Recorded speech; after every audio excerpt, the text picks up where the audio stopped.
Hello everyone, this is Lomi. Today's video is to answer a question I've received a couple times lately, and that's if I do anything special to prepare alpaca fiber for making wigs. There are several tutorials for this out there already, but some of them don't explain why certain things are done, so hopefully this will help. For starters, I purchase all my alpaca fiber raw. I get it in different colors and lengths depending on what I'm making. This fiber is from Alpaca Meadows on Etsy. I love their fiber because it's so clean compared to the other fibers I've purchased, and every bag of fiber comes with an information card to help you get to know the animal providing the fiber you're using. This fiber is from a pretty lady named Miss Miami. This fiber is fairly short, with a staple length of about 4 inches, so it'll be quick and easy to work with. To begin, I separate some locks of hair from the tangled mess. To separate the locks, you should look for the tapered tips of each lock, grab it, and pull. Sometimes it'll free a larger piece than you expect, but if it sticks, don't be afraid to grab it and really pull hard. Most of the fleece can be separated this way by turning the raw fiber over and over and just looking for the loose ends.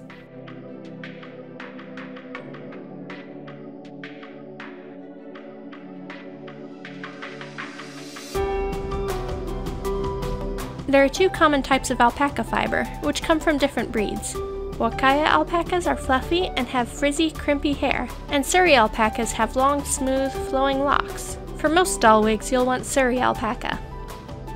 Sometimes you'll end up with little wispy strands like this, where you can't really tell which end is the tip and which is the cut top. You can figure it out by running your fingers up and down the strands. Since this is a natural wool fiber, it has a cuticle, just like human hair, so it will feel softer and smoother in one direction. That means you're running your finger down toward the bottom of the hair. Once I've separated enough fiber for a wig, it's time to wash it. You don't need anything special for this. You can use human shampoo, laundry detergent, or dish soap. I use dish soap and it works just fine. I pour a bit into cold water and then stir it with my fingers. When washing alpaca locks, it's very important to only use cold water. Warm water can cause the fibers to felt and will ruin your locks. So for both washing and rinsing, make sure it's cold. Washing the fibers is easy. Just submerge the locks in soapy water and then gently wash them. Since this video is sped up, it might look like I'm rubbing the fibers together, but that would tangle them. What I'm really doing is gently working the fibers apart and rubbing from the middle toward the ends. This removes dirt, but keeps the fibers from tangling. It also helps remove knots, so they'll be easier to brush later. It's common for alpaca fiber to contain small bits of grass and leaves, called vegetable matter or VM. After all, this does come from a living, breathing animal. If you find any while washing it, you can pick it out with your fingers or with a pair of tweezers. However, this fiber is some of the cleanest I've ever had, and it contains next to no vegetable matter.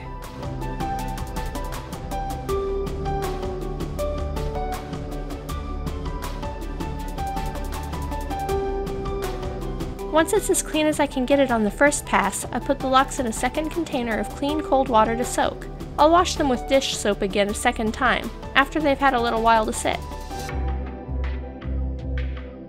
After they've been washed a second time, I rinse the locks in cold water with just a little bit of vinegar mixed into it. This isn't necessary, but it does help remove all traces of soap left in the fibers. I separate and stroke the locks in the rinse water just the same as when I'm washing them. This ensures all the dirt is gone. At this point, you have the option of putting human hair conditioner in the alpaca locks and then rinsing it out. It will make them super soft, but it's not required. And if you're planning on dyeing the locks, you definitely don't want to use conditioner on them, as it can prevent the fiber from absorbing the dye.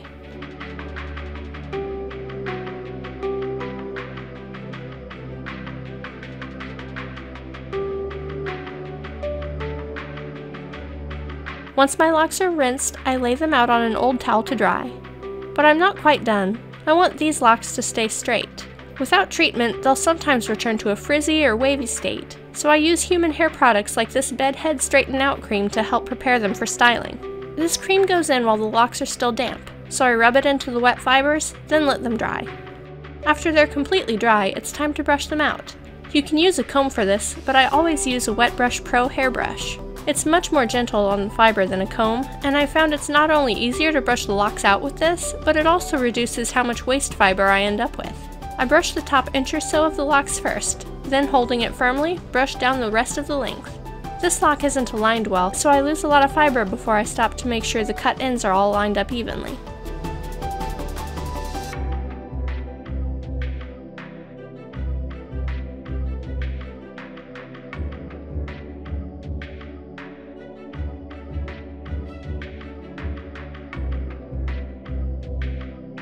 As I brush the locks, I try to match them up in little bundles that are all the same length.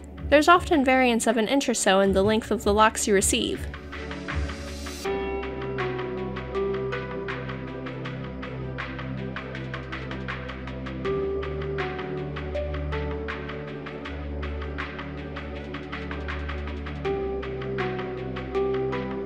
It's cold and dry here right now, so there's a lot of static in the air. If you have trouble with static, it's okay to run water over your hand and then brush your fingers over the dry locks to help tame them. Brushing the locks tends to take the longest, so I usually split this process up over a few days, doing just a few bundles at a time and tying them together with colored string, so the fibers don't get separated or lost.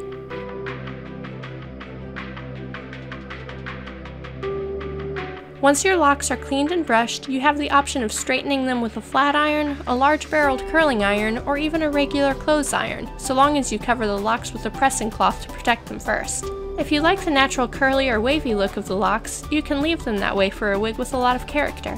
But otherwise, applying heat helps make the fibers smooth and shiny. It sometimes takes a few passes to get them to really shine, so if it doesn't look like it's doing much at first, don't be discouraged. These short fibers should be perfect for my tiniest dolls, don't you think? After ironing, my locks are now ready to make wefts or be applied straight to a wig cap to make a new doll wig. That's all for today though. Thanks for watching. Bye.